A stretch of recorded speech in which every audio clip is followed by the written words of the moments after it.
আহ, এই লেখাটি আমার এক বন্ধু আমাকে পাঠিয়েছিল। এই লেখাটি সোশ্যাল মিডিয়াতে খুব ভাইরাল। তো এটা একটা প্যারোডি গান। তো এইটাকে আমি একটু অল্টারেশন করতে হয়েছে, কিছু ডিলিশন এডিশন করে এটা আমি লিখেছি। আর এই প্যারোডিটা শচীন কর্তার সুরে। তো শোনা যাক কেমন হয়েছে, দেখা যাক। এটা এটা এক বিদ্রোহী স্বামী লিখছেন তার স্ত্রীর উদ্দেশ্যে।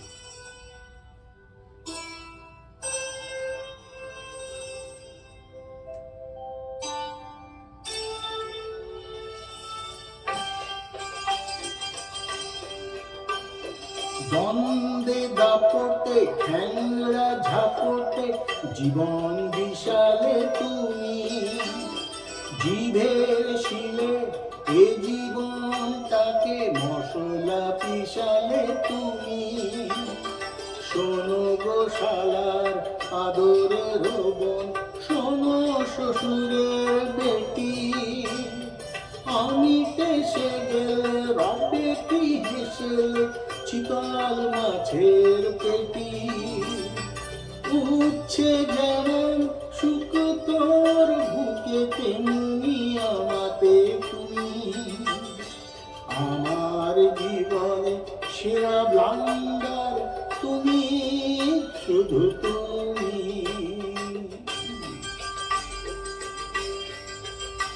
এবার স্ত্রী উত্তরে লিখছেন স্বামীকে,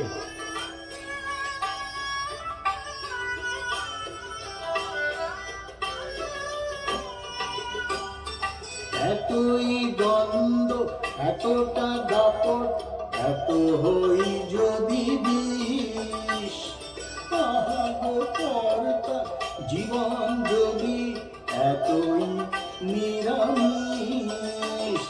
বাপের বাড়িতে আমি গেলে তবে কেন হয় দুর্দশা, মনে কেন পড়ে চিতলের পেটি কিংবা মাংস কষা।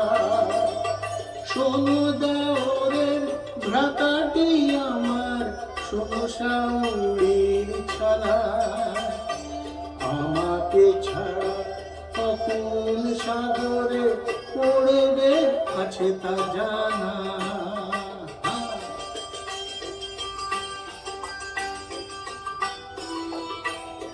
আচ্ছা, স্ত্রীর অভিমান কিছুতেই যাচ্ছে না, উনি আরো লিখছেন,